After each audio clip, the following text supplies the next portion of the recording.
We're pleased to be joined now by members of the Fort Lewis Skyhawks men's basketball program. In the center of our podium, we have the head coach, Bob Pietrack. To coach's left, we have Junior Garbrah. Junior is a senior guard from Melbourne, Australia. To coach's right, we have Sekou Dembele. Sekou is a senior center from Bamako, Mali. And coach, a game of runs back and forth. At halftime, you said you wanted your team to get the ball in the paint more, get to the free throw line more.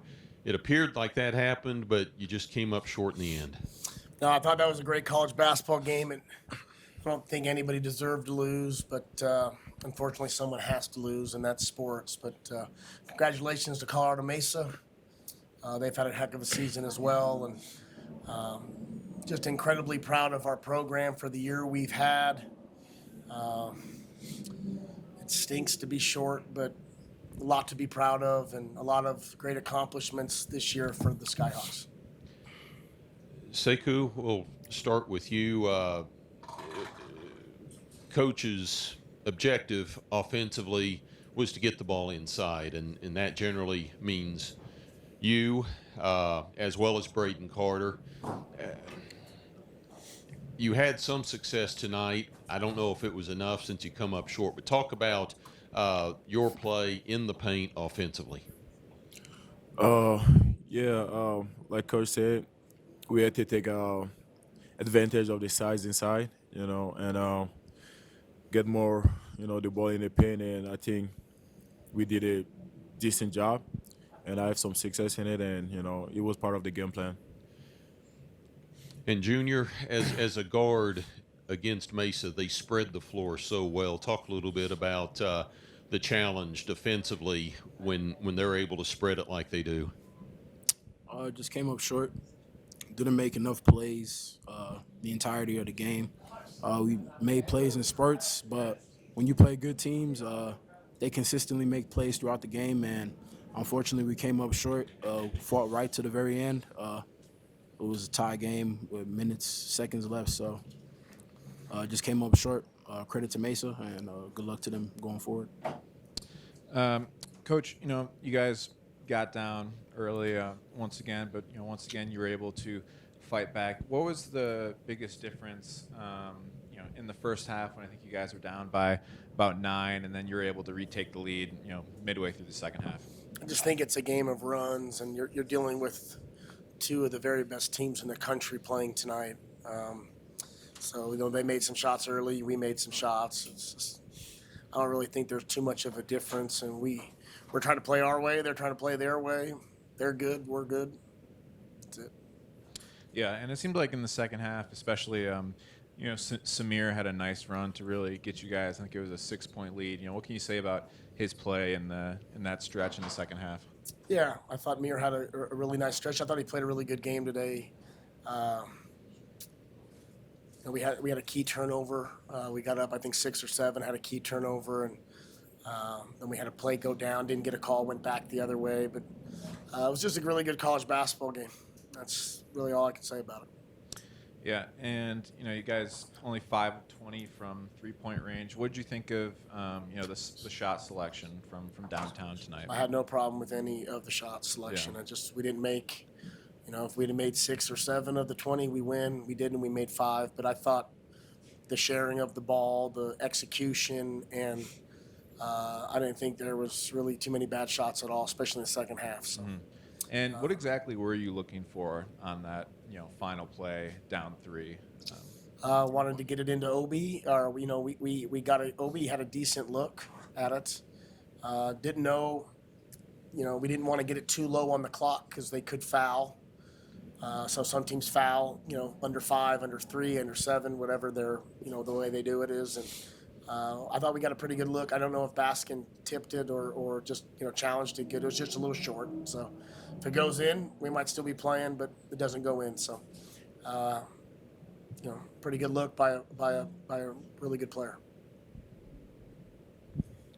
Over to Seek. Seek, you've been here for 2 years. You've been a part of 2 29-win teams, arguably the best teams that Fort Lewis has ever had. It's a program record. Talk to me about your experience just coming over here from Southern Illinois and playing such a strong role. honestly, he's been great. Coming back from from I had a really bad injury. Beginning of my college career.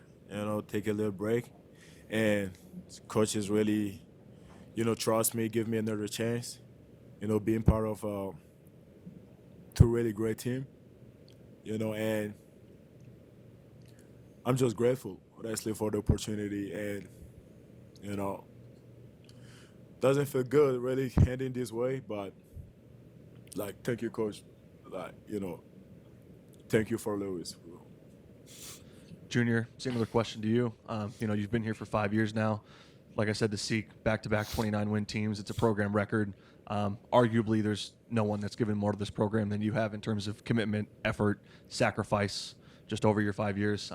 Just your thoughts on what it all means now that it's come to a close. It's honestly insane when I step back out of myself and I just look at my career as a whole. Coming out of prep school, I went to an elite prep school. I had no offers. Coach P took a chance with me. Got here, things didn't go the way I envisioned. And then somehow, by God's grace, I ended up back on the squad, and then it led to the two great seasons. So I'm just truly thankful. Throughout my entire career, I try to be selfless. I try to be a leader, and I never asked to be a leader, but Coach recognized that I'm one of those guys that just comes in and tries to get work done, and he blessed me with that responsibility.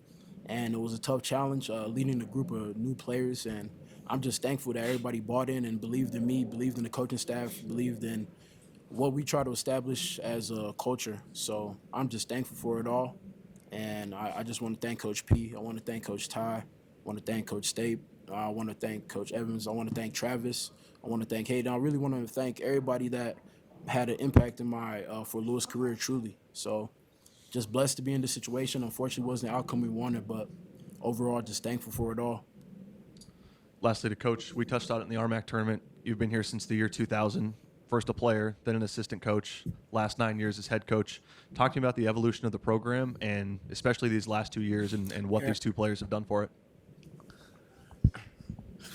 Yeah, the program's really got to a point where, we're competing on a national stage and at the highest level. With these two guys, leading the way the last 2 years as far as we've gone 58-8, which I believe is the second best record in Division II basketball during the last 2 years. But I do know this wholeheartedly from an institution point of view, from President Stridicus to the athletic director Travis Whipple to myself. We are committed to keeping Fort Lewis basketball moving in the right direction.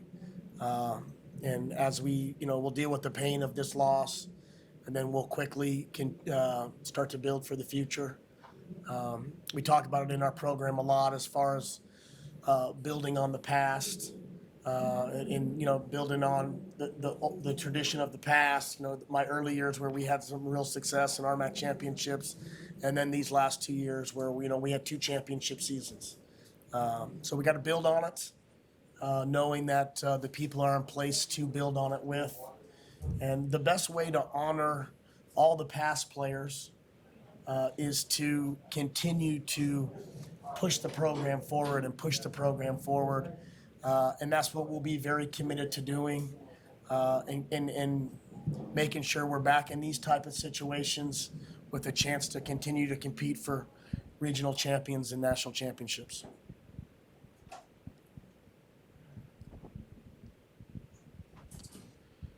Coach, obviously going up against, RMAC Player of the Year, Trevor Baskin, great player.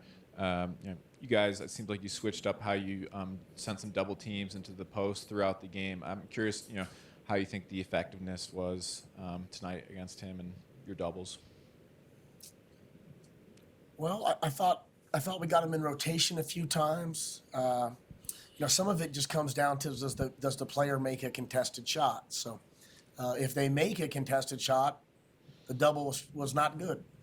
If they miss the double and they miss a contested shot and we fly around, it was beautiful defense. So I thought we stayed true to what we do.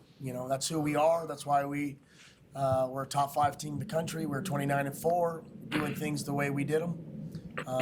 So I don't know. Yeah. I'd answer that. And then, obviously it's unfortunate that, you guys have to play, top 10 team in the country in the round of 32.